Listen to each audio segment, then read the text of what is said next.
तो आज मैं फिर से आप लोगों के सामने साइकोलॉजी के एक और लेसन प्लान के साथ आई हूँ। तो जैसा हम स्टार्ट करते हैं तो सबसे पहले हमें डेट डालना होता है, उसके बाद हमें मेरा जो नाम है वो डालना होता है, अपना नाम। फिर विद्यालय का नाम, आप जिसमें से ट्रेनिंग के लिए जा रहे हो। फिर आपने किस क्लास में साइकोलॉजी के सब्जेक्ट को पढ़ाया है तो वो आपको क्लास डालना पड़ता है। फिर विषय डालना पड़ता है आपका। फिर किस पीरियड में आपने लिया वो, फिर टाइम, कितने टाइम का पीरियड था, फिर और उसके बाद आपका जो प्रकरण है, जो टॉपिक है, वो डालना होता है। उसके बाद देखिए, ये सामान्य उद्देश्य है। सामान्य उद्देश्य में आपको 4 डालने पड़ते हैं, जैसे कि यहाँ पे देख सकते हैं मैंने 4 डाला हुआ है। फिर उसके बाद आपका विशिष्ट उद्देश्य आ जाता है, जिसमें से पहला है आपका नॉलेज लेवल, ज्ञान स्तर। इसमें से आपको 2 डालने पड़ते हैं, जैसा कि आप देख रहे हैं। उसके बाद फिर आप हमारा आ जाता है अवबोध स्तर, अंडरस्टैंडिंग लेवल। उसमें भी आपको 2 डालने होते हैं। उसके बाद फिर हमारा तीसरा जो है वो आ जाता है अनुप्रयोग का स्तर, एप्लीकेशन लेवल।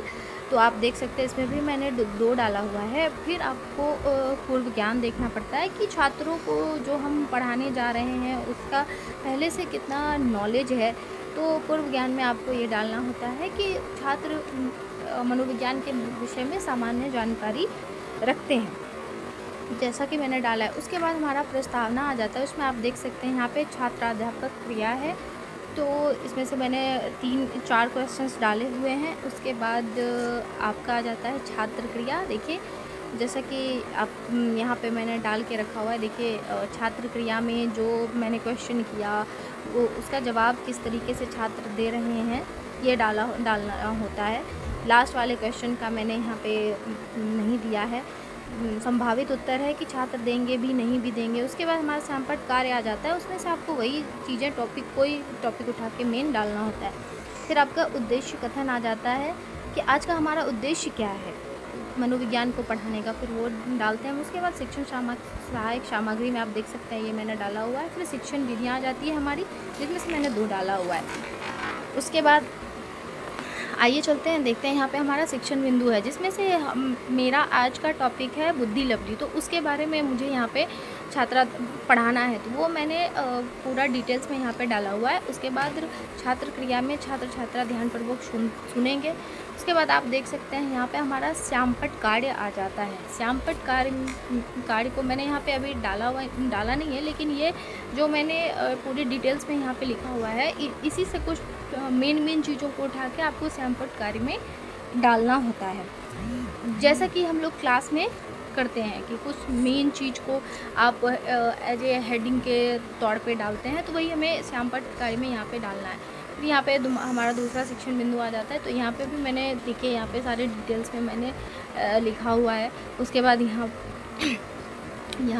पे बुद्धि लब्धि का सारणी बनाया हुआ है। यहाँ पे मैंने कि किसकी कितनी क्षमता होती है, जैसे कि प्रतिभाशाली छात्रों की 140 प्लस होती है, अति श्रेष्ठ की 132, 139, ऐसी मैंने पूरा डाला हुआ है। फिर यहाँ पे आपका छात्र क्रिया आ जाता है कि छात्र छात्रा इसको ध्यानपूर्वक सुनेंगे, लिखेंगे, कुछ जवाब देंगे।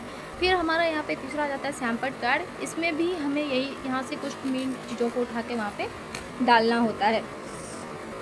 जैसे कि आपने बुद्धि लब्धि का सूत्र किसने दिया, तो आप स्टर्न को डाल सकते हैं। फिर हमारा आ जाता है यहाँ पे पुनरावृत्ति में जो आपने पहले पढ़ाया होता है उसी चीज़ को यहाँ पे वापस रिवीजन के लिए डालना पड़ता है।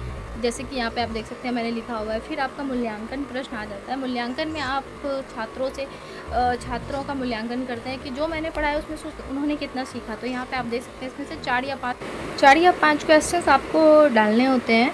जैसे कि यहाँ पे मैंने 5 डाला है। उसके बाद आप गृह कार्य में बच्चों को उसी चीज़ के बारे में लिखकर पढ़कर आने के लिए आप क्वेश्चन दे सकते हैं, जैसा कि मैंने यहाँ पे क्वेश्चन दिया हुआ है। उसके बाद यहाँ पे आपका सिग्नेचर हो जाता है। इसी के साथ मैं आपसे अगले दिन मिलूँगी दूसरे लेसन प्लान के साथ। वैसे मैं आपसे आपके रिक्वायरमेंट पे अगर आप किसी और चीज़ के भी लेसन प्लान के बारे में बोलेंगे तो मैं आपको वो भी दूँगी। तो चलिए मिलते हैं अगले दिन एक अगले लेसन प्लान के साथ।